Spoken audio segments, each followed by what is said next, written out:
Our next guest on the Risk Takers Podcast grew up in Queens, Miami, and Tampa. Started writing at the age of 11. Started recording at the ages of 13, 14. He credits songs and artists like Biggie, Ready to Die. He was listening to that on his Walkman. Nas's Illmatic. Oh, Nas is Stillmatic, actually, which is kind of cool. Most people say Illmatic. Here's the Stillmatic. And M's 8th Mile as big influences on his art. Baby You Got Issues was his first song he ever recorded and shared amongst his tribe. His roots stem deep in Tampa, attending Gaither High School. Early on, he had the pleasure of opening for acts like Jay Alvarez. In the beginning, his artist name was Modesty. In adulthood, he started actually performing at open mics. He started working on his craft and decided to take a little time off and become a hermit. Having a desire and a wanderlust spirit and the love for hip-hop, he took it internationally, traveling to Milan and spitting on the mic overseas. The rebirth came soon after, and Asi was born. Asi, the Latin word meaning like that. Other attributes to his artistic expression came in the form of podcasting, working on a podcast named For the Culture Today. Wanting to still pursue music, he... Did you help create, or you were part of Hype Society? Oh no, so Hybrid Vibes? It came together when we dropped High. Oh, my high ass. No pun intended. So it came together when we dropped this single High, and it was H3X, and that was just all of our movements tapped in like making a mesh of our networks. And that's what Clutch Nando. Exactly. Gotcha. You had Hit House, which, was a nickname for my house at the time. Oh, I didn't know that, really. I was out in Carrollwood. Oh, your crib was the Hit House. No, my crib was the Hit House. Did you know that, Astro? All right. Oh, so word. That's dope. We was actually cooking up beats out there for like 8 hours at a time, 9, 10 hours. So this right here, this RV's like Hit House 2.0. Exactly. Word. Oh, so the roof on wheels, and that's where I'll be honest with you, bro. I used to wonder, like when Rico and Astro used to be like, "Yo, we're going to Ozzy's the RV." I was like, "Well, that's cool." And then they would tell me the stories, and they would come back of like how many niggas was over here, what y'all did. So there's a deep root into this shit. Where you create an environment always of where your place, your environment where you live was an atmosphere for creativity. Yeah.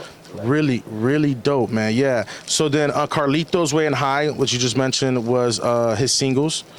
Sorry to backtrack. So it was the H3X was Hit House, which was, my place. That was the nickname they had for it. And then it was Hybrid Vibes, which was Tarzan's movement. Yeah, okay, I had it. And then Happy Finally Famous? And then it was Hype Society, which was Clutch's movement. And then, we was dropping Tampa's Finally Famous, produced by Della Clutch. Gotcha. Like That, produced by Della Clutch. High, Carlito's Way, dropping soon. Stay tuned for that. It's going to be on Tampa's Not For Sale, which would be Clutch's. Yeah, it's going to be on Clutch's project, Tampa's Not For Sale. So definitely stay tuned for them tracks. Yeah, and with him being a diverse and an out-the-box individual, he has dabbled in cryptocurrency, wanting to do some projects and pioneer some stuff in that space for sure. I know the other day you were telling me about the different crypto series you want to have, the different type of. I know I'll just leave it for the podcast, and definitely incorporating that crypto passion with your music as well. Vegan food is not for everybody. With your boy Ep.4 out of New Orleans. You got collaborations, we just said, with Tampa's Not For Sale, with De La Clutch. He is a dear friend to the Risk Takers tribe. I personally call him the guru, because when you talk to the homie, he definitely is well-rounded, eclectic on different topics and subjects. I appreciate that. One of the few people besides like Hollywood and fucking Astro I could really talk about 8,000 different things with, you know what I mean? So please put some respect and a general salute to me, to Asi, to the program. I appreciate that. I appreciate that, man. Bro, so as I just dabbled in a little bit, since I've always met you, you've always been very well embracing. but you always, like, Astro said, you built something with building a comfort for artists to come and do these collaborations with. You've been a part of every show that I put, the Risk Takers have put on, bro, honestly, bro, I appreciate that. That's a big opportunity, and I see y'all boys putting in that work, so I had to join y'all. You know what I'm saying? Yes, sir. No, but it means a lot you even showing up, bro, because you don't know what it was going to be at first, and you showed your support, either if you were performing or not. And that means a lot to us, bro, because there's not a lot of day ones. Everybody comes around when you're successful, but you wasn't in the gym with me shooting the jump shots, They forget the groundwork. Super important, bro. And I'll be honest with you, this is my second run at doing music, and finding people that enjoy the journey. I used to have this thing, bro, honestly, that, like, I used to believe that I couldn't be happy until I became super successful. So throughout the journey, no matter what happened, no matter how many good things happened, no matter how many great moments I had, I felt like I didn't deserve happiness, and so I became super successful. I've learned, though, now that I take great just joy in the journey. Like, the come up to me now is the most beautiful part, because the first time I didn't enjoy it. So now, bro, the come up is like the moments when we don't got a tour bus, or the moments where we don't have $1 million budget, and the moments where we're just trying to make it work out with what we do got, believing in the vision and knowing that someday it's gonna be ultra successful. But on the journey now, bro, I'm coming up with these songs that will become singles that will do something for us. I know I was talking to, I don't know if it was you, but I was talking to Nexus. Shout out to Nexus. I was talking to Nexus at Dillman's crib about how when I make songs, those songs to me are like a painter that makes art. So when I look at a song, I say, you know what, this song, like an artist will sell a painting for $30,000. I look at the song and say, you know what, this song should give me $40,000. This song should give me $50,000. You see the value in it.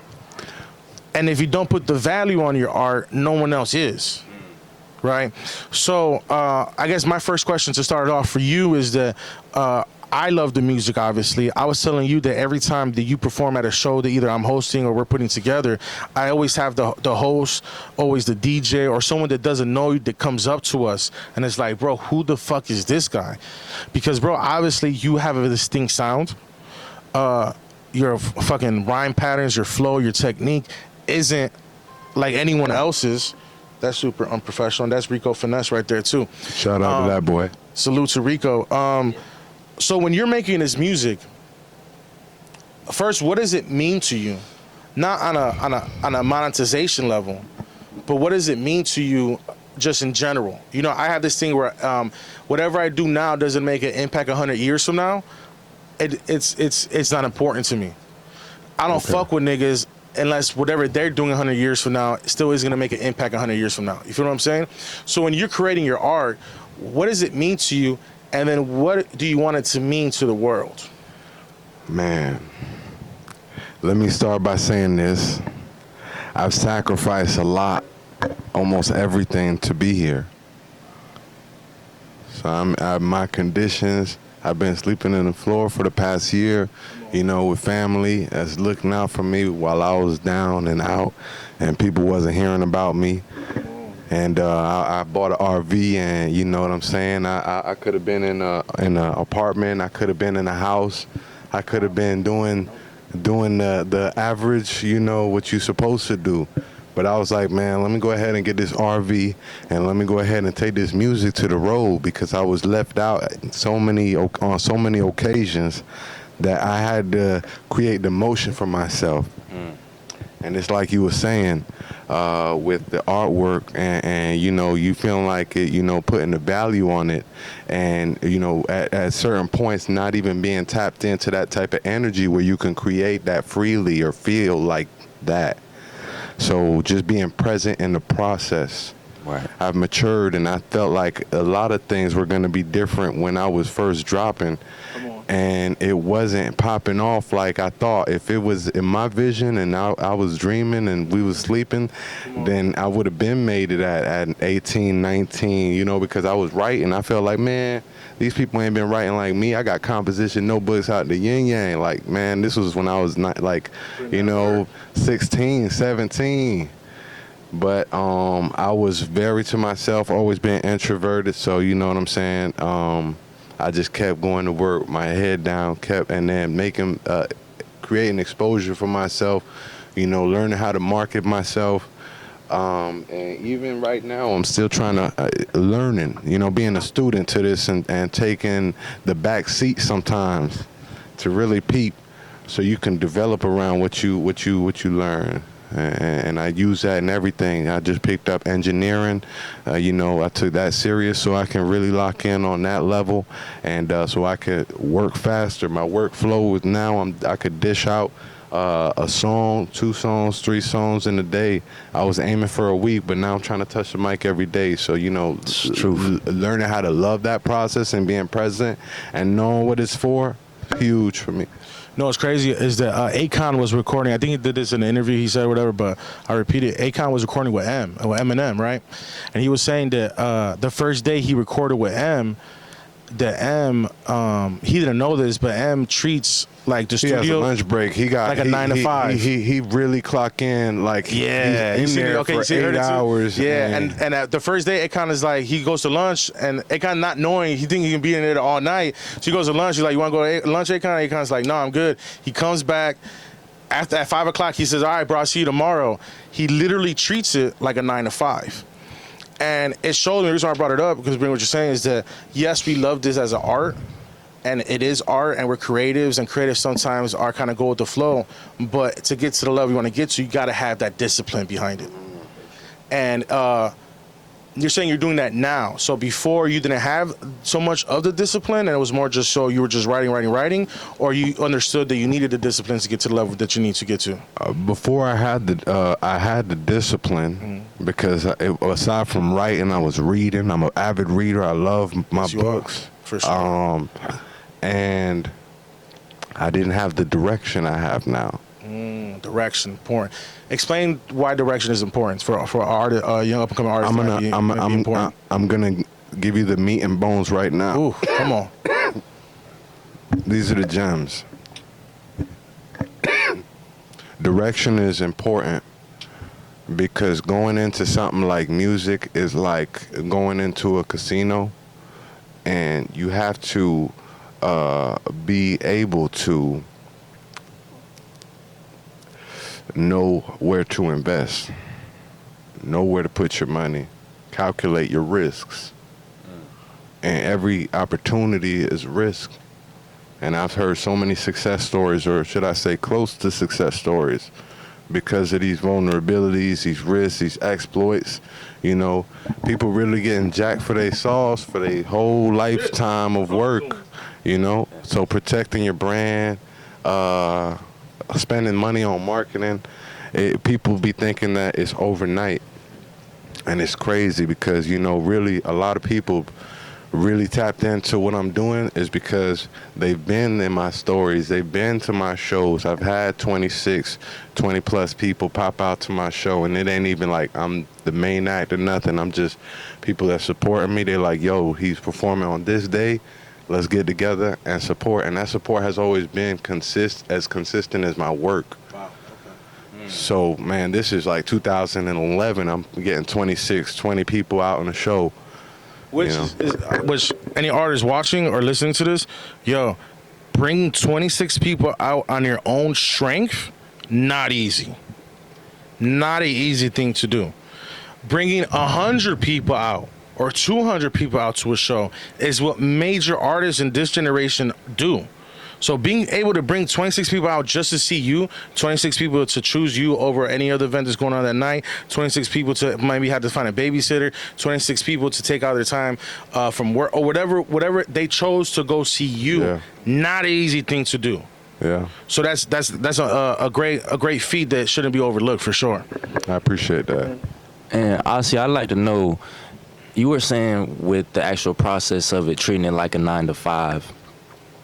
what compels you to keep moving forward in the direction that you feel like you're going, or the way that you want to go, without being let down by yourself or those things around you? Yeah, that doubt, that censor, You know, like, what keeps you from getting blocked and just feeling like I'm trapped in a box here? The distance I've already gone. Okay. I've made it further than my way back to my norm if I were to just drop everything right now. Mm-hmm.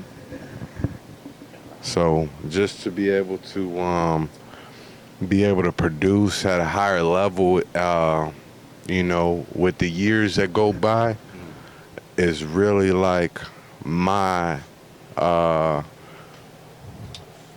that's like having a leaderboard for myself. When I look in the mirror, I'm like, man, like that shit was hard. But today, y'all about to get the hardest verse and hook out of me. Man. You know what I'm saying? And then I treat every day like that. Okay. And it's like, you know what I'm saying? I try to wake up with that energy like, man, none of these days are promised to us. We made it this far. And if I keep my head down and keep at this, man, I'm going to see y'all there. It ain't when. I mean, it ain't, you know, if, and it's going to be when. You're going to see me at the finish line. You feel me? You going to, whenever it is, you're going to see me. You're going to see me because, you know, we mobile. We about to take this on the road. Y'all feeling the energy. Oh, wait. I haven't dropped no songs yet because, you know, I want to put my money in the right places. Right. So once I do drop and on some distributions, my streams is going to be there with or without my city. I want to become a social proof. And, you know, but this is a lot of game, man. This is a lot of game. But, you know, I love my city, so I feel like before, you know what I'm saying, before any city, you know, this city. And with that journey, like you said, it's a leaderboard. So sometimes you make the shot, sometimes you don't. So with that journey, what have been some of the fears that you had to work through and figure out how to overcome? I know that you said you were an introvert. I'm an introvert myself a lot of the time. So sometimes it's just getting over. A lot of stars are. That's crazy, right? Yeah. Just being in the moment, being able to appreciate it. A lot of us started in the bedroom. A lot of us started, you know what I'm saying? True. Just in our own space. Mm-hmm. So it's like, you know, I feel like I was able to put together a verse that expressed what was going on at a young age before I can communicate it. Right. I was that heavy in this music game, man. Like, when I tell you, I probably, if my compositions were still in my possession right now, I would probably have somewhere around 23 filled out notebooks, like just done front to back. I feel like that's the whole, you know, being able to express what you're going through with rapping. I feel like that's a big element of it anyway. Yeah. So for you to be able to do that, it's like you got one of the key components, you know. Yeah. And don't that hurt, man? I think everybody in here is artists. Like, you got 3 rappers. I know Hollywood, this probably happened to you. Don't that shit hurt when you lose those rhymes, bro? When you lose that footage, maybe, Hollywood, or you lose, like, those notebooks, bro. That shit hurts like a motherfucker, bro. Yeah. Thank God we have the ability to write more. Yeah, thank God we have the ability to create. That's exactly my thought process behind me. It's like, thank God it happened. Because it was to a point where it was like, man, I had to, like, really, it was upsetting. I lost my laptop, lost a quarter pound of tree. Whoever got Yikes. you, fuck you. I got 6 Ouch. notebooks, you know. Who knows where them lyrics went, you know what I'm saying? But it was in a moment. I was like, yo, I created those notebooks. Those notebooks didn't create me. That part, absolutely. And then I got back on my horse and went harder. And, you know, back to the leaderboards. Yeah. Actually, obviously, it's just what God wanted. It was the universe. Just so artists are accumulation. Like, you know, we get the music or the artistic expression, but artists are accumulation of who we are as individuals, of course, right? Yeah. You know, that be from the city you're from, that be, you know, your upbringing, that bring your interest in other things. You said you were an avid reader, right? What what is it inside of you that has the appetite and the hunger to want to keep growing in your mind, in your spirituality? What keeps you digging into those books? You know, what is that part of Ozzy that wants to continue to intellectually grow? The curiosity? You could learn a lesson that took someone a lifetime without Having to take the mistakes and the pain and the hurt and the struggle that it come with. So just to find them gems and to expand my vocabulary, I was always like, yo, I just want to be the smoothest motherfucker when I hop on shit. Like, did this man really just replay this shit? I want to make my shit timeless. I was listening to, you know, you were saying Stillmatic, Illmatic, you know, the Street Disciples 1 and 2 double disc, yeah. You know, Rakim and Eric D. I was listening to Big L. Is Big L slow? Hell no. I was fucking bitches on the top of the roof when I ain't had no hotel though. You know what I'm saying? Ooh. So coming off them cats, you know, my game and my pen game was different, and I was a penman. And then I got into freestyling when I was collaborating with other artists, and I was like, you know what, iron sharp as iron. Let me get myself out there. One of my biggest fears as an artist, I ain't answer that, was it had to be rocking the stage, because, you know, you have to understand the choreography. And even to date, like, you know, I was doing just over the beat, and then I lost that. You know, I just got comfortable. I got my tracks, and I didn't have the producer or engineer at the time take my vocals out. So just building on my craft, everything is, all the details are very important of everything, from performing to photography to artistry to videos, videography, you know. So just taking all them details into account on a stage level, and overcoming that, I was just like, yo, I'm just gonna put myself out there. Out there, what fucking is open right now? I'm out there. Like, I want to be like, you know what I'm saying? And at that time, I was on a different level of hungry. I was always freestyling. I'll be at a party, niggas would be like, yo shit.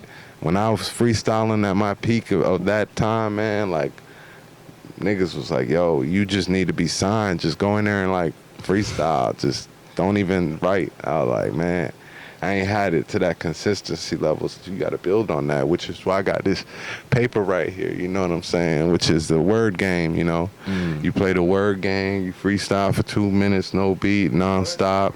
It's little practices, you know. You run out of words to say in a freestyle, you go and spit a melody, little hook. Oh, that's hard. You know, so you just try to create something. That was your grocery list, man. Ha. Yeah, nah, it's I do got an appetite though, but nah. So it's something to create some entertainment around your consistency. Which is why I create this type of environment, is so I can be around like-minded individuals, and I could create an environment where we could be consistent and locked in on this type of craft, you know what I'm saying? And we can drive on this force, so, you know. It's a lot in store for the RV, so, you know, stay tuned. With the, like you said, the performances, that was a big thing. I also noticed a lot of it is like mind over matter, right? So it's like, even I've had times where I think I just did horrible, but the people who've seen it, like, you did good. You're crazy. But then I started realizing, like, a lot of people wouldn't even get up there. That's, like you said, the groundwork. Man, like, that's so people wouldn't crazy. even get up there and express themselves. I was just watching an interview with Tyler, the creator, man. Yeah. I just reposted this on my story. Shout out to that, man. He's dope. But he said, like, protect yourself from, like, the people that's not even doing it. As an artist, you got to protect yourself from all of that shit, because there's going to be so much fucking noise. You know what I'm saying? Exactly. So to be able to create at the level that, you know, you want to create, you, and deep down in your soul, you know, like, man, fuck this 9 to 5, man. I'm trying to 9 to 5 this music. Real you deal. feel me? And I didn't know that about the Eminem shit y'all were saying. That's and he really clocked interesting. in. He different. But a lot of artists are at that level, you know, because they have that type of stream of income. Rick Ross, perfect example. He owns a lot of franchises, so he a business-like minded individual. Gotcha. So he could fork out $325,000 on a music video, and whether that bitch is the most craziest song of the fucking year or not, the man gonna be all right. Buying Buffalo. Got a white tiger in there. You feel me? So, but you know, and the blueprint is there right now. You could tap in so many ways, and really, I want to push the note on that, but we're gonna get to that. Okay. Yes, sir. And for the next, because everybody should have a plan, right, in terms of what they want to do. I hope so. As far as they want to go in life. So, you told me sometimes about what you want to do with the RV. What is, like, you think? I can't give him all the gems on here, but you know what I'm saying? Yeah, for sure. Whatever you can. Yeah. Where do you see this going, like, becoming at its peak? At his peak? Yes. Oh, you know, you're going to see probably $100,000 RV with a slider. Okay. You're going to see us doing 50 states. You're going to see us getting every nook and cranny. I heard Alaska jumping. We're going to come out there, and we got a bot for y'all. Catch the Northern Lights, too. You feel me? While we out there, bring my cameraman, probably shoot a music video out there. Really, what's up? Everybody pull up. That way. That's another thing, though, being able to travel. I've been hearing a lot about being able to invest in traveling. Yeah, we're going to get a plane where we need to, but most of our traveling will be through the RV, and that's where this is going. And being able to have our studio equipment, we can cook on the fly, we can cook when we land, we can cook, you know what I'm saying, in some RV coaches. And cook with other artists that are in those cities we go to. Be able to network and provide an opportunity for these other artists where they could do so much in this space. I'm planning, it's going to be more than just engineering, beat production. No, it's so organic, bro, especially in the era we live in. Like, if you do get a feature, most of the time it's emailed in the industry now. Being able to have an artist, when we go to a city, be inside the studio here. Nah, we're going to build that track. You feel me? As independent artists, I don't even want to think of us like local artists. As independent artists, we really got to think as, when we come together for these collaborations, think on a label level. You are your own label. So being able to knowing, like I was saying, the gamble, calculated risk, where to invest your money, who to invest it with for the most results, you know, with it, how, you know what I'm saying? Absolutely, yeah, for sure. Sauce. Yeah. So speaking on the traveling, I mean, you lived in Miami, in Queens originally, then in Tampa, and then in the intro I touched on you going to Milan.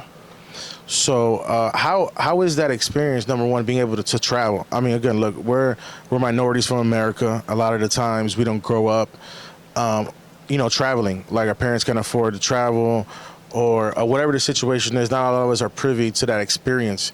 So we only get one certain look of this world and of this life. Yeah. Being able to travel and go to a place where they speak a different language. America's a fairly new country, only 250 years old. You know, a place like Italy's been around, or Milan, Italy, right? Italy's been around for, way longer, thousands of years longer than we've been around, So going to a place like that, not only just experiencing traveling, but being able to create. You created over there. I got on the mic, and he brought hip-hop. I mean, you're from New York. It's birthed in the Bronx, but Queens is right there. You go across the country to a place that obviously appreciates the art craft. A lot. Right? They appreciate it. Sometimes they appreciate it more because it's foreign, That part. And what was that like? Just number one, traveling, being able to leave the country and experience a new environment. And then what was it like creating in that environment? It was dope. It was an experience. I got to meet a lot of dope-ass artists. There was a label, Red Bull Studios, which is Red Bull Records. I got a lot of neighbors. Y'all might hear a couple things through this interview. Oh, no, you good. Make sure that truck pulling in. I don't know if that's your people or not. Everybody. We just all the way live, audience, that's all. You feel me? But yeah, it's going to be, damn, my high ass. No, I was asking, what was it like to travel internationally? Okay. And was that experience just alone? And then what is it like creating over there? It was dope. I got to meet with a lot of dope-ass artists out there. To even be able to travel and take that type of and take that type of chance, land those opportunities. Shout out to my cousin Leo, the Italian stallion. He's the one that was plugged up and was able to set everything up in the back end for me, to have a venue where I could perform, to meet up with artists that were active in the area so that they could bring me into their studio.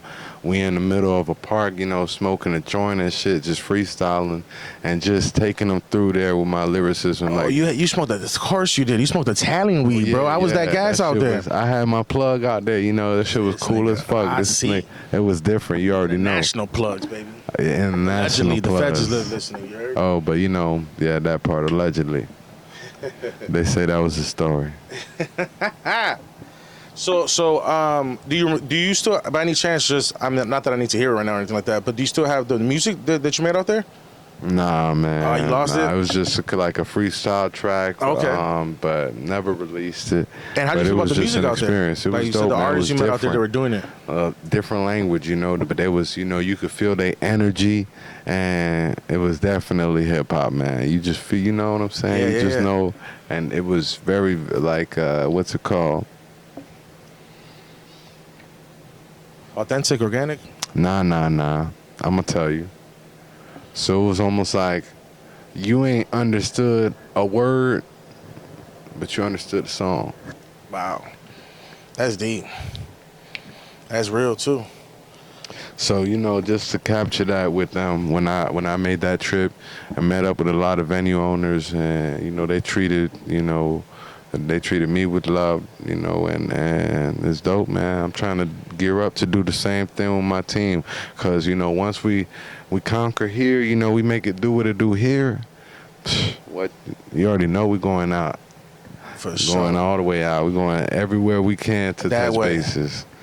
We go to Italy. We set that up again. We go to DR, Panama. We go to hit the South America and some of the Europes and Africa, wherever we can get shows, man. How the 50 years hip hop is this year.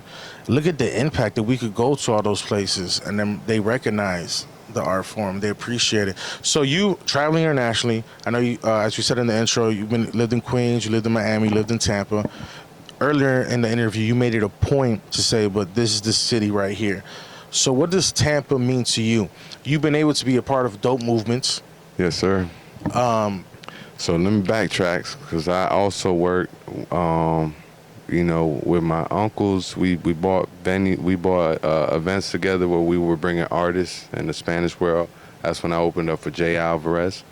And I also worked for other, you know, companies at the time that when I was coming up, you know, trying to get my foot into the nightlife, working like events like Shepherds, Legends, but yeah. That transition happened. I feel like when we won the chip at home, we was building up for that moment, man, and we still on top of that moment. Tampa's very vibrant. It's bringing a lot of money in. So we building constantly. We about to have 3 sport teams, potentially championship level sport teams.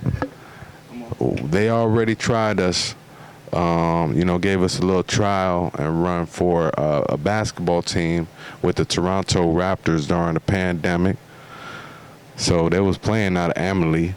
So you know, the rumor has it that the Rays are going to be moving back into Tampa.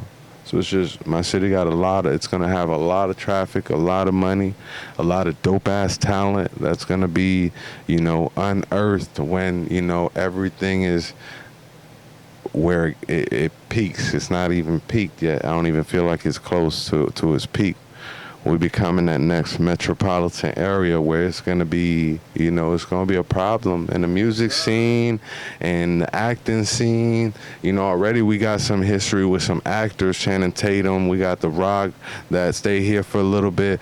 We have a lot of talent that has, even in the hip hop, it was, hold on.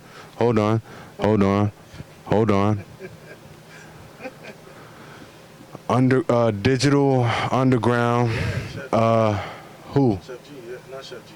Not Chef G. You remember? Dude with the big Shock G. You know, we got a lot of roots in the entertainment industry. We just haven't had a lot of light. And you know, when shit aligns, like even Jay-Z, he's visited here a bunch of times, and he loves it here. But he's like, what's happening in Tampa? Yeah. And we creating that right now. Yeah, you had the Infiltrator with Bryan Cranston, indie film was filmed here. One of the Punisher Edward movies. Scissorhands. Yeah, one of the Punisher movies St. was filmed Pete. here. Shout out to St. Pete and them boys in the Berg. So yeah, it's definitely developing like super well. As far as shout out to St. Pete, as far as collaborations go, what kind of talents have you seen coming out of St. Pete that Rod you Wave. would work with? You would work Rod with Wave. Rod Wave? Man, let me get the biggest thing running. Yeah, he is a star. And you know, he made that pain music, and man, take a look around, man. Like, I've been in a lot of fucking pain, man. I don't speak but through my music. I don't really, you know what I'm saying? I lost my dog, my literal dog, the most loyal thing on this planet. So my mouth be closed, I be inside, I be cooking up. And when I step out, my network is big. So, you know, I got a lot of people that I support and I fuck with heavy. Right. And they fuck with me, it's reciprocated. They fuck with me heavy. So, you know, I pop out and do my thing sometimes, but if it's me, man, 9 times out of 10, I'm right here cooking up, man. The next one every day. I think the next couple years, Tampa's definitely going to be one of the biggest things, period. Because, I mean, right now, it's the number one place to live, ain't it? Already, it's already there, where it's like, so, you know, people looking in Florida, they looking at Jacksonville, Orlando, Miami, and Tampa. Like, it's like... Exactly. I didn't know that Jay-Z said that about Tampa. Yeah, he loves it out here, man. But what's out here? Yeah. Who's out here? So, but we coming. And really, man, I'm putting my stamp in the hip-hop timeline, so that's another thing that keeps me going, man. Right. I'm going to do shit. I'm doing shit differently and on multiple aspects.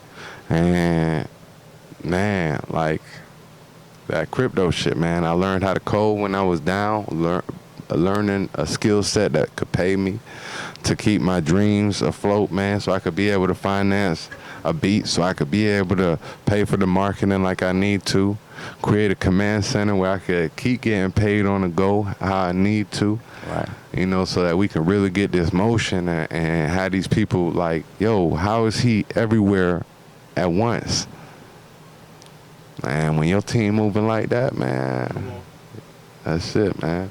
Y'all in there, like, you know what I'm saying? The traffic gonna come with it. But you gotta put out that good ass quality work, man, you know? So, but that's what me and my collaborators do, you know? Risk takers in the house, you know, them boys some heavy hitters. Risk takers. You feel me? Man, I want to say before anything else that it's definitely been a blessing and an honor to meet you, Aussie, to know you for as long as we have, bro. I've learned a lot from you. And I feel like there's more to come for everybody in here. Shout out to Hollywood, infamous behind the camera. Reciprocated facts. Shout out to Hollywood behind the camera. But I've definitely been able to find similarities. Shout out to Pro. The best videographer in Tampa. You don't like it, go man. fuck yourself. You know, That one part. off. He on the top of his game. Yeah, facts. So On with top of that, his bro, game. it's nothing but prayers for you. I know how it is when you're going through shit and it's hard to even speak on it, let alone explain it. Man. So all I gotta say is keep You your head don't up. understand, like, this pain be so deep, man. You could be laughing and them tears falling down your eyes. That man. part. Rolling down your cheeks, man. And you don't even know, like, what the fuck going on. So there's something that I definitely gotta highlight. Knowing you, bro, your shoe game is fucking ridiculous. Talk to me about some of the your favorite drawings you got, right? And then talk to me, yo. Yeah, I know you're Dominican. Every Dominican I remember in my life loves being fly. You feel me? Yeah. I never met a non-fly Dominican, to be honest with you. You know. But yeah, man. Where's that love? Is it for fashion? Is it specifically like you like shoes more than anything? I like fashion. I like shoes, but mostly, you know, I'm definitely a sneakerhead. I have my collection that goes deep. People be like, man, you got to tell them at least one or two that you got that are some gems. They'd be like, I seen you every day this month, and you ain't had the same sneakers on once. You know, when we was going to work, it was a problem. But my favorite joints, I'd have to say the Diadora joints, the collab they did with Raekwon, the purple tape. So they all purple. You know, they got the year that they dropped, the parental control stamped on there. It goes so hard, man. One of my favorites. Another one will have to be. A lot of these are collabs, man. I like them collabs. I like the Clark Wallaby collabs with Wu-Tang. Talk to like Wally era. You know what I'm saying? I don't even understand. Them Clark Wallabies is everything sometimes, man. Grown man status. The other one I'd have to say, you know, Yeezy. I got a lot of Yeezys, man. I fuck with the comfort of them. You know, fuck Adidas for trying, my dog.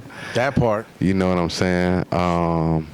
But I fuck with the Wave Runners if I had to pick one. And then these joints is a black artist, right? Oh yeah, shout out to Cool Kai. Cool Kai, that's the ones you were telling me about the other day. Cool Kai, I got some Cool Kais on right now. And them joints is fire, man. His creativity behind, you know, them color schemes. Sometimes Jordan can never, you know, the brand, like, you know, that trademark lawsuit. It's different. Yeah, I thought that was Babes the first time I saw him. And you're like, nah, and then you broke it down. Facts. You was wearing, was it the Pharrell joints on, when we was out the other night? Yeah, the Pharrell's, the walk, breathe. Walk, breathe. Yeah, them joints, the Pharrell joints. Gotta be Pharrell. Some Adidas collab. Oh man, them bitches feel like a Nimbus cloud. I feel like Goku when I be walking in them bitches. So, speak to me a little bit about because even though you're not like I never heard you specifically say you prescribe to a particular like religious belief or system, you know, but you are a spiritual dude, you know. We spoke about your intellect on your passion for you know, reading and literature. Talk to me a little about the spiritual side, bro, because what I'm seeing, this is what I'm seeing personally, right? I say, even if you're shooting air balls, you're still in the game, and eventually one's gonna go in, right? Right. That's Lil B. I know when I'm amongst the risk takers, I always try to capitalize on moments. Like timing's everything to me, you know? And I feel like I've been talking my shit because this summer I feel like with what we're gonna do as far as events and as far as projects we're putting out, I feel like it's an opportune moment. You know, we're getting more known in the city. Our motion is rising a little. I'm not a liar. I'm not gonna say that like we're the number one in Tampa right now because we ain't, you know?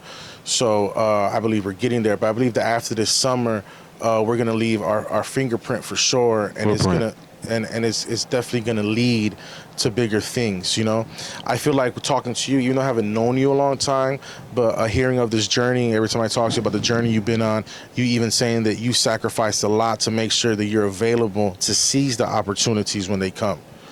Yeah. But I really feel like that you're at a place, just even listening to your music, that you tapped into something new, you know? I feel like your prime is here, you know what I'm saying? And I feel like your next moves is really also going to open a lot of doors for you. That's what I feel, you know what I'm saying? Appreciate I could be that. wrong, but that's just my feeling. But how does your spirituality, your belief system play into, because obviously you got stuff like that, the paper where it just helps you to rhyme better, but you're intentional about that, to even have something like that. So speak about your spirituality a little bit and how your belief system operates and how you believe that this is going to happen for you, manifestation, meditation. What does that whole aspect play into who Ozzy is and allowing him to express his art? Plays a major role. It's a lot. It's I'd have to say, through this journey, knowing or gaining the knowledge of knowing that words are spells and how powerful it is, the law of attraction, being able to, create, to have the knowledge of knowing that you can create positive or negative. So, you could try to dodge the negative like bad weather, on a road trip. Say that again for the people in the back. You could try to dodge the negative with like bad weather. Like bad weather. On a road trip. On a road trip. You see that shit coming. Yeah, the closet's that way. You feel me? You know what I mean? So, but yeah. Word. I always ask this question because everybody in this bitch is single. You know, I'm pretty sure at some point in our lives we're all gonna write a love song. I've already written one. You know, love's a powerful tool in this planet. Facts. I would say it's the most powerful. You know, I'm a Christian and my belief system revolves around love, you know. I was talking to the homies just earlier. I was like, yo, I never understood because I just see this sometimes and I just got to speak on it because I'm just me and that's what I do, right? Because I think men had to have a healthier vision and perception of women, right? I don't think it's cool. Look, if you want to fuck who you want to fuck, that's cool. You know what I mean? If that person is a consenting woman and that's what she wants to do, no judgment, live free, fuck who you want, not my biz. But I don't think it's cool when like men just only want to be around hoes. Or women who are, let's just say hoes, women who are very promiscuous. Because people glorify that. You feel me? And look, again, if I want to get, you know, fuck, and I find a girl that night and I do it, it is what it is, that's great. But I don't always want to be in an environment where I could treat a woman however I want to treat her. You know what I mean? Yeah. I value ambitious women. I value respectable women, you know?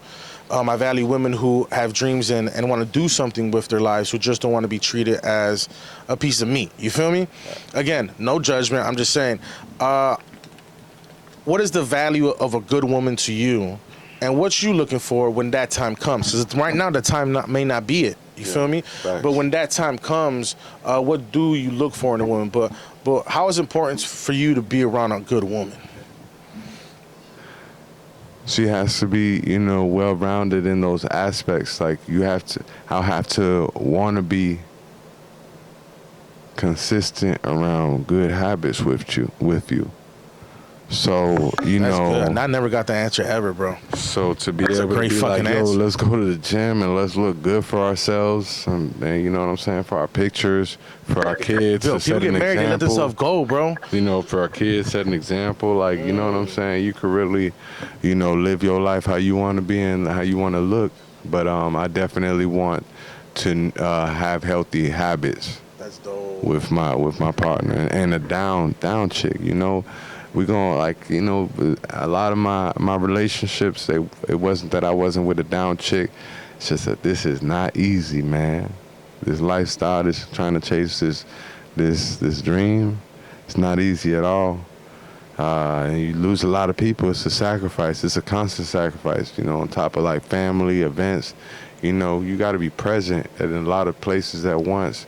So trying to perfect your craft, you know, you missing moments out of, you know, your family's life, you know, events. And is that a conversation that you'll have? Like, look, I'm on this journey, and up front, if you want to get serious, when the time to get serious, whoever you're with, you just like, yo, you got to know. A lot of girls that ain't, you know, we ain't together, you know, and now even then, it's like it's even hard to find a girl that understands, even me being able to articulate myself. It's hard to find a girl to understand a lifestyle of an RV to get to the vision. Man, I'd rather just, you know what I'm saying, keep my head down. Don't worry. And then when I do get my mansion, you'll probably find me in my RV more than the mansion. That way. But that's why I say it's important to have an ambitious woman, because they understand, because they're pursuing something themselves. Yeah. It may not, it don't have to be music, ambition. But they understand, like, yo, I have a goal that I'm trying to achieve, and there's going to be these pitfalls. So in the same way, you need to understand you get it, because you understand her when she's not able to do every, you know, date you want to go on, or chill whenever you just want to chill, so forth and so on. And is a woman that do you need to be with a spiritual woman, or she doesn't have to be spiritual? Because to me being my belief system, I need a woman who believes what I believe, for sure. I mean, you know, it's all right. I'm honestly like, my approach to things is like, I'm a student to life, and a lot of times that means that, you know, I don't speak up, but I observe. So I'm always hoping to learn something. I agree with having a strong female around. I feel like in certain scenarios, a strong woman can definitely make a strong man. Facts. And if you a king without a queen, how can you have a dynasty? You know what I'm saying? So I agree completely with that. As far as you said, it doesn't have to be the same thing, but when you have that relationship with a female where you feel like you can speak about anything, do you feel like communication is really the key to keep whatever you need to be where it's at? In terms of, this is a hard life, you got to hold it down, that communication is needed, that open-mindedness. No matter what circumstance, communication is needed. True. For the good and bad of the relationship. You know what I'm saying? And to find a solid female that you can be genuine with, and them being receiving of that and building, still having a building type of character to be like, yo, you gonna get that shit done, I'm gonna get my shit done. Like, what we can do is we could help each other out in these areas with our strengths and really make the dream happen. You know, you don't meet a lot of females, man. They trying to have the vacation happen. They ain't trying to have life happen a lot of times. Come on. Talk to him. Life. What about the rest of them 330 days? You know what I mean? Yo, man, Hollywood, bro, you always have great insight on this. Not to put your business out or anything like that. I remember one time Hollywood was telling me a story how I think he smashed a shorty, and then after he smashed her, he went straight into editing, nigga. You know what I mean? So because you have great insight when it comes to relationship, Hollywood. He saw things clearly after that. And this nigga right here, he's about his passion. You know, he sacrificed. I'm not going to sacrifice a lot. But, yo, Hollywood, man, just talk to people real quick, bro. What is it with you finding a shorty that understands, like this journey, my nigga?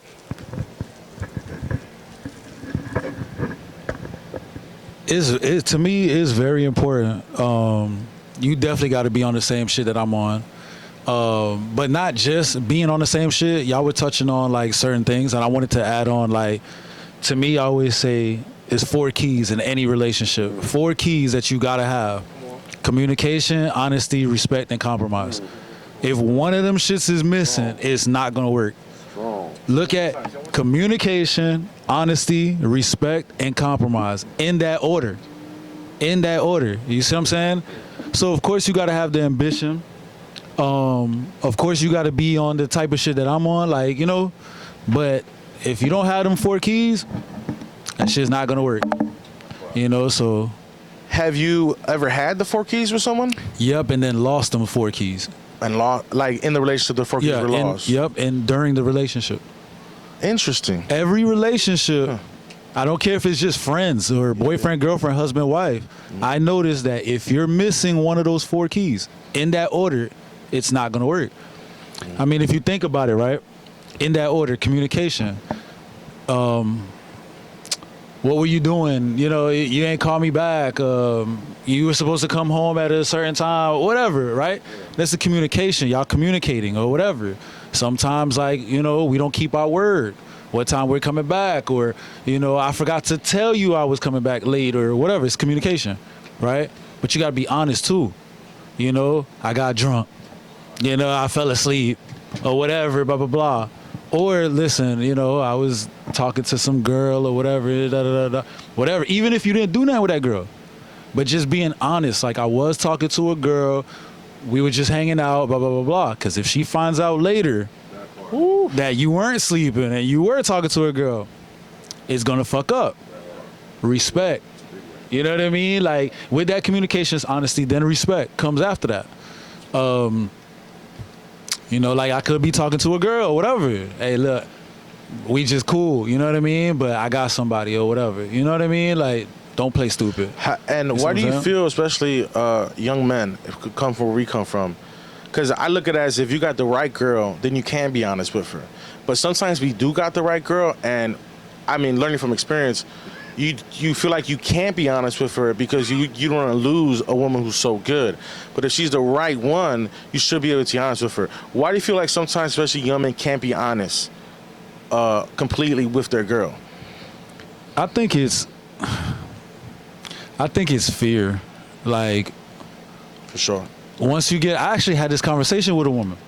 Once you get in a relationship with a woman, everybody gets comfortable, right? Especially women. I'm sorry.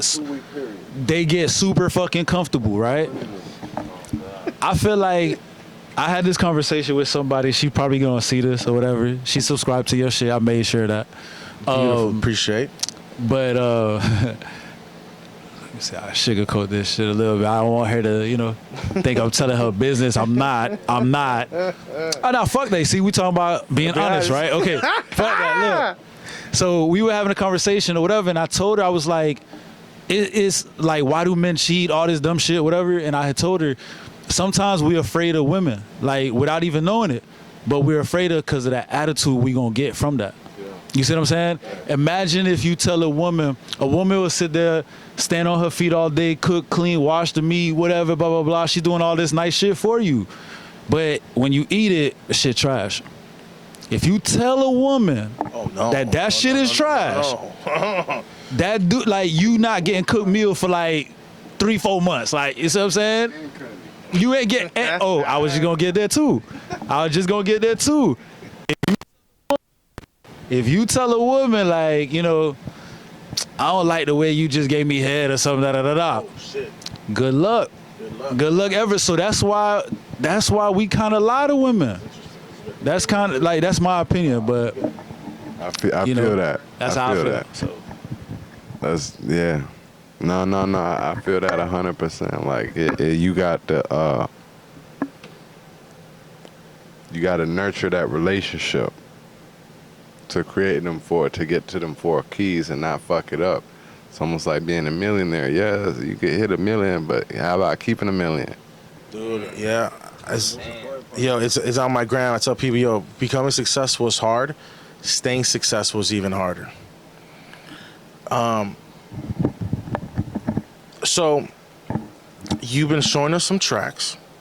This new shit is fucking incredible. What's the next project is Carlito's Way's next project you want to release? No, that'll be like a single. Okay, that's a single. Okay, got you. So that's in the vault right now. That's ready to go when you're ready to release it. He leaking insider trader information. Oh no! it was in the intro, Carlitos. That's why I said yeah. Carlito's Way. Tampa's finally famous like that right now. My focus, I got a lot of projects and collaborators. I'm working with my homeboys, the Tampa. We really gonna put Tampa on the map, man. But just to give you some insight on the projects, I'm working with Ep.4 with this project called Vegan Food. That's my boy from New Orleans. We worked together on a track called Life Sentence in 2011.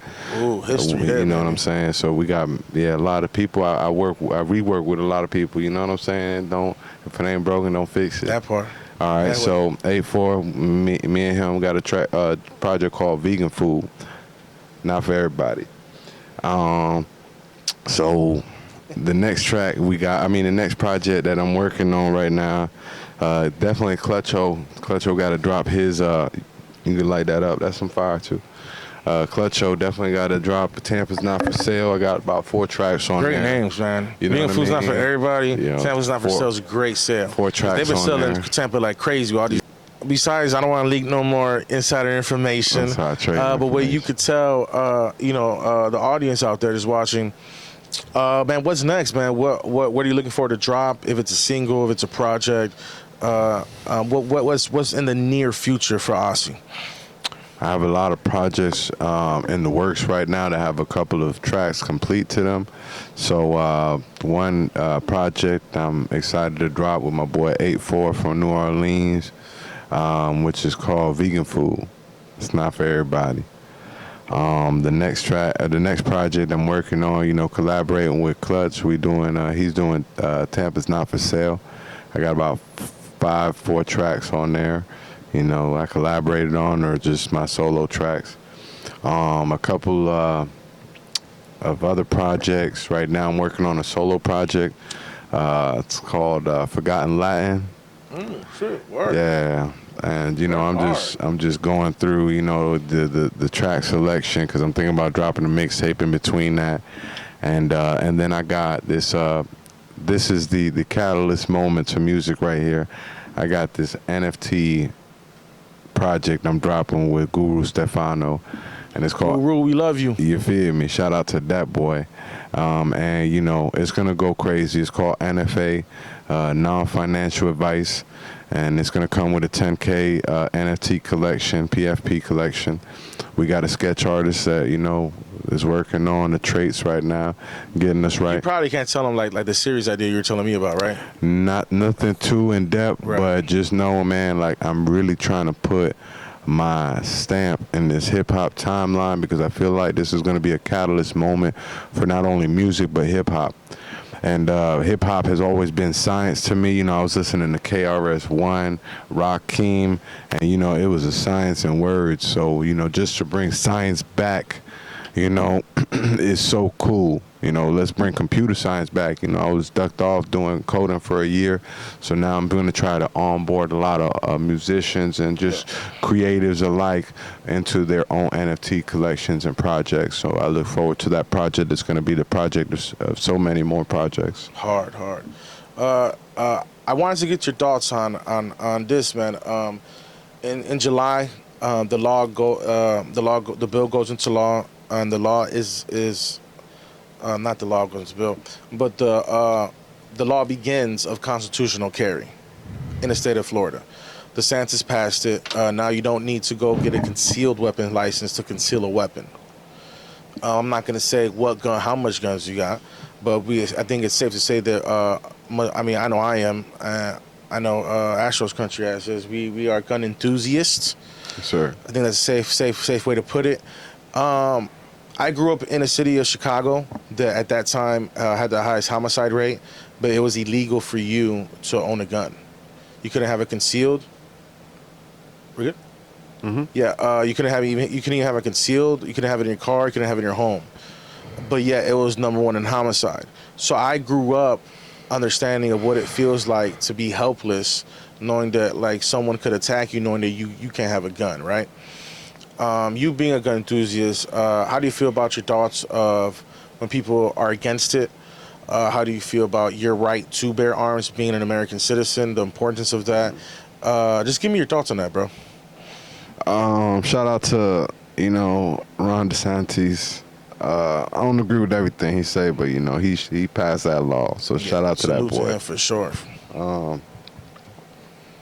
I have to say, you know, I like the right to bear arms. So, you know, I'd have to agree with the type of privilege that we're about to get. You know, there is a lot of responsible gun owners. There's more responsible gun owners than there are bad actors. Yes. Clearly.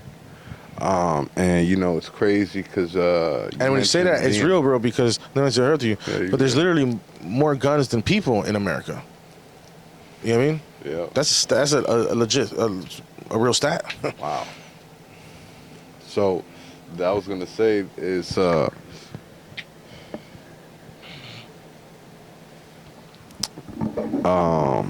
Damn, I found out we hot, Papa. I'm sorry. No, you could, man. It's because I'm hot. But the gun laws, I like the gun laws. You were saying there's more responsible one than bad actors. You like the fact they like to bear arms. But how do you feel when people say that they're against it? Like, what's your answer to them? I'd have to say, you know,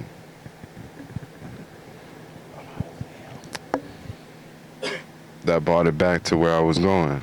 So it's funny you mentioned, you know, you from Chicago. Yes, sir. And I'm from New York, Queens. So I was in the boroughs, you know, I seen the actual environment where it's like, man, you know how many people pulled out a strap on me, you know what I'm saying? Too many. And it's like, what? How the fuck? Yeah. And you know what I'm saying? You ain't got no way to defend yourself, but everybody got all these ways to get these illegal arms and everything. I was telling them, you can go to Chicago now, $50 to get a gun, right off the plane, nigga. All it takes is 50, bro. That's a night out at Outback. You know what I'm saying? Which is crazy, you know. But so I definitely do like that they implemented that law. You could open, conceal. Yes, sir. And what the fuck was the other one? This fucking weed. Bro, we about to. This is. That funny I said it because that's what I was gonna ask you about. So, bro, I started smoking weed at 27, bro. Yeah. And I started smoking it because I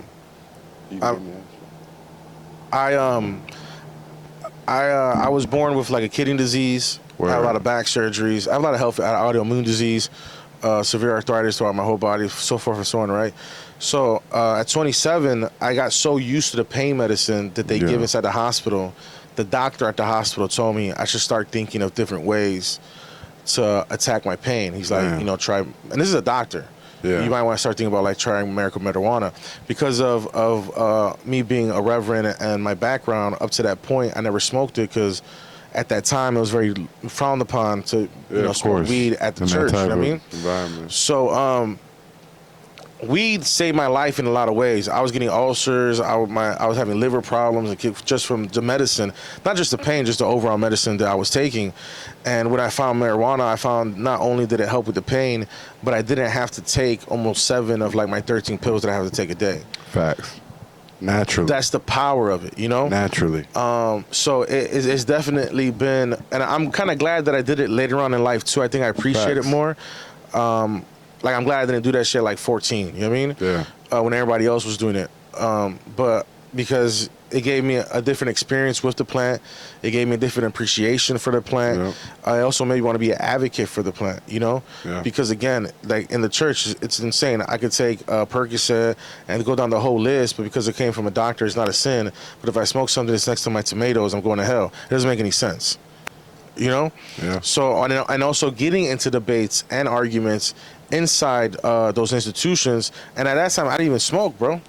Damn. But I will argue for the use of marijuana. I mean, not obviously like, you know, people, I'm not saying people smoke this shit every day, you know? But I'm saying there's, even if you don't want to do that you do whatever. I'm saying there is times, because we are human, we go through afflictions, that using this is more beneficial to your health than using what's out there. The alternative. Facts. Because there's a new study that came out where 40% of Americans' health problems in their lifetime will be because of the medication that we are prescribed.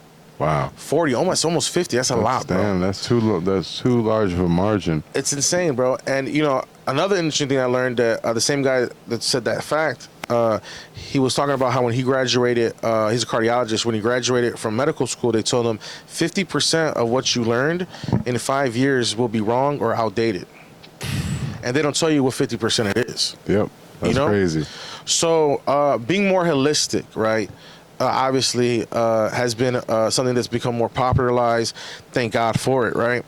But first, just out of shits and giggles, I don't know, yo, when was the first time you got high? Like, you not that you actually smoked, the first time you found like really good gas, and that moment you're like, oh shit, this takes me places I didn't know I could go.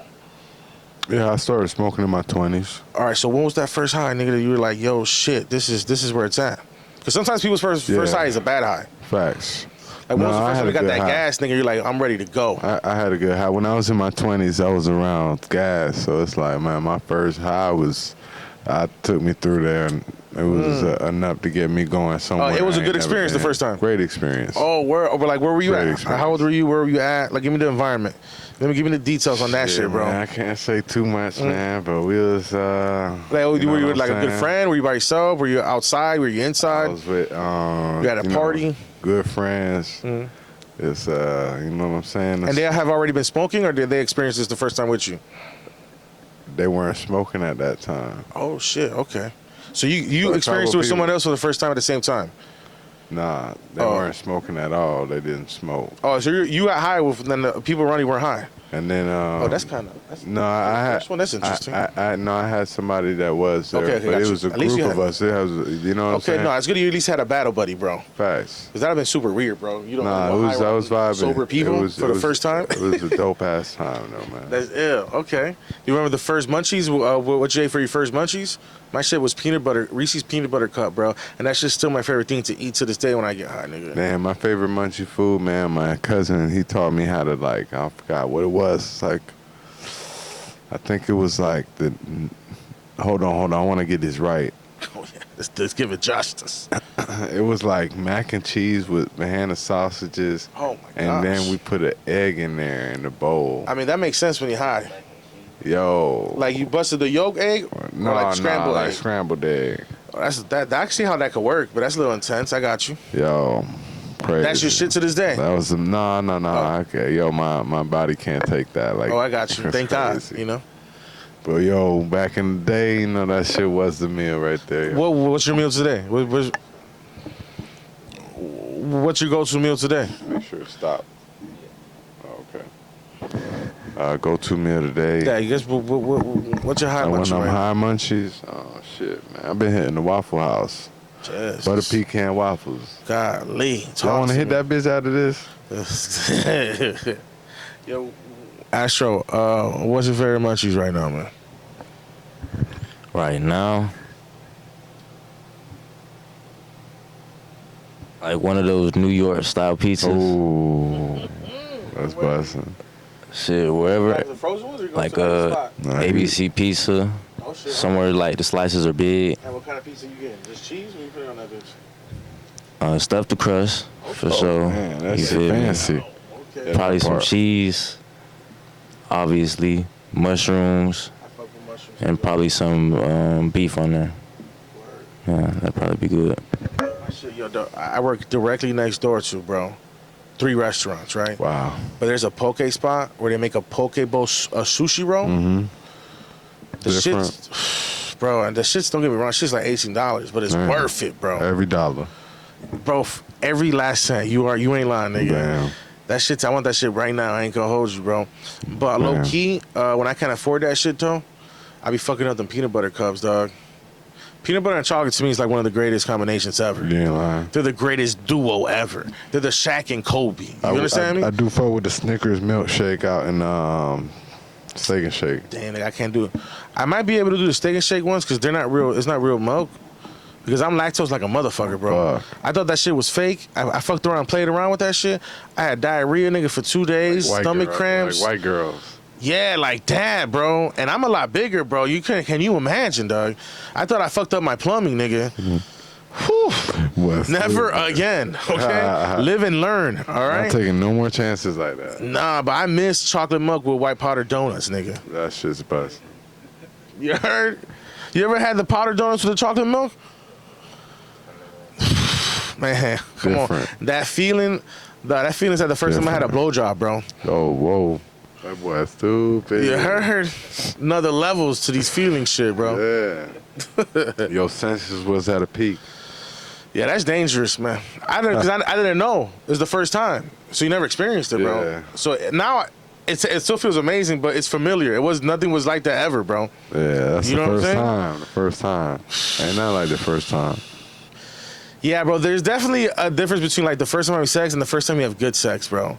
Because you get a lot of average sex in life, I feel. It's the first time. But the first time having good sex, bro, It's almost like a whole new time. that's Like when the first pussy time, whoop whole turn new came person. to life, bro. That's when you understood. I understand these niggas is pussy whoop, bro. Okay, this is. Yeah. Yeah. I stay away from good pussy, bro. Nah, not me. Like, there's like really good pussy. I'm like, know what? You'll make me go get a 9 to 5 and fucking live in an apartment or a picket fence. Crazy. So I just stopped fucking the girl, bro. I just stopped fucking her. Stupid. Nah, I gotta. Like, it's like the first one, this is too good. This is the last time I'm leaving. Running for the hills, bro. Because there's some pussy out there that make you change your life, bro. I'm doing the best way possible. I seen niggas go to school. They didn't plan to go to school over good pussy. Seen niggas change the way they look. Like a preschool teacher because no girl will fuck them because that's how his girl makes him dress. I seen niggas find religion, bro. Nigga never was a Christian. Find a bad Christian bitch. Now he know every speaking in tongues, know every Bible, every scripture in the Bible, bro. But it be like that. You know what I'm saying? Bro, these niggas for good pussy, I seen niggas do some shit, bro. Change. Join cults, bro. This is crazy out here. It's like the Jay-Z song, The Power of the P-U-S-S-Y. It's real though. You know what I mean? It's ridiculous, I feel sometimes. It's through the time. Bro, there's times where I'm celibate, bro, for like 5 months, right? Same. Because, bro, when I start fucking, that's just like the worst drug ever, bro. Like, it becomes like a drug to me, bro. Yeah, And it's like, I can't fucking, like, it becomes too much. Yeah. And then I have a son, I fucking a bitch raw, and then you think you got AIDS, and you're like, man, I gotta stop fucking now, bro. You know what I'm saying? Because you get to those extremes, you're like, this is where it's taking me. I don't want to be there. Yeah, facts. You understand what I'm saying? Yeah. So fucking, bro, but once that shit starts, it's hard to kill. Yeah. I was talking to my man actually down on the topic, bro. Well, I was talking to I don't know. Did we talk? I don't know. We weren't on camera, bro. But look, I'm not an Adonis. All right. I'm not ugly either. Don't get me wrong. I'm a very confident guy. I have the gift of babes, bro. Like I got game. Like I've always been lucky to get beautiful women. Thank God. And it's not because I'm beautiful. You know what I'm saying? It's okay for me to say that, right? Nigga got game. God bless it. Yeah, so I always get girls that are kind of like out of my league, right? I always get like, 9s, 9.5s, Never got a 10 yet. I'm not going to cap, but I'm getting there, Asi, all right? But when I go after, bro, the dime piece, bro, I've gotten the dime piece more when I go after a regular bitch, bro. Bro, these regulars, these 6 to 8s, bro, them niggas look at you like if you ain't Brad Pitt, you ain't getting no pussy, bro. I try to get an average girl, they always deny me, and it's always in a rude way too, bro. I go after the dime piece, I was like, bitch, you know who was sucking my dick last night? And you acting like I'm a 4 over here? What the fuck's going on? Bro, they be asking a lot of questions too, bro. If you ain't making 200 grand, nigga, bitch, you look like my left ass cheek, all right? I'm trying to give back karma. Because I be getting the ones out of my league, so I'm trying to return the favor to you so I keep my karma up, bro. I gotta stop. I forgot to be on the podcast. But that boy. But ain't that shit crazy though? It is crazy as fuck though. It is real. And they be denying me rude, dog. Disrespectful. I'm like, I'm not the last time, the nigga always gets drunk and he's like, and he had horrible hangovers. Like, last time I'm ever drinking. You know what I'm saying? I go through a jar and I be getting a regular bitch, putting up all her bullshit. You stupid. Anyway, bro, look, bro, I'm grateful, bro, especially for when we look back on this, that we did this podcast and we did it here. Thanks. Same. I want to honor you, bro, for definitely being a person that has always had, good vibes, good energy, always been welcoming and loving, bro. You being part of our tribe, you being part of my tribe, bro, has been an absolute blessing, dog. Thank you. It's an honor. Always good smoke, always good times, always good conversation. Thanks. Even when we go out. You coming out with us tonight, 1701? I mean, not tonight, Saturday? What's Saturday? Saturday, I'm getting a section for Rico. For his birthday? Yeah. You don't like 1701? All right. Why you looking at me like that? Nah, that's it. Yeah, Envy spinning, bro. And we fuck with Risk Takers, fuck with Envy heavy, bro. Envy dope people. Bro, that guy shows us so much love. Yeah. And obviously, because he fucks with the movement and shit, bro. But, like, he don't got to do what he does for us, bro. Thanks. And that means a lot to us, bro. We saw Big Blaze at Play. Shout out to Blaze. Show love. Shout us out. Embraced me. Bro, I love the time we're in, bro. I love where the city's at. I love where hip-hop in the city is at. Facts. I love what's coming out. That's not even from my camp. It's coming out of the city. Like, people like Gats. Super respect for Gats.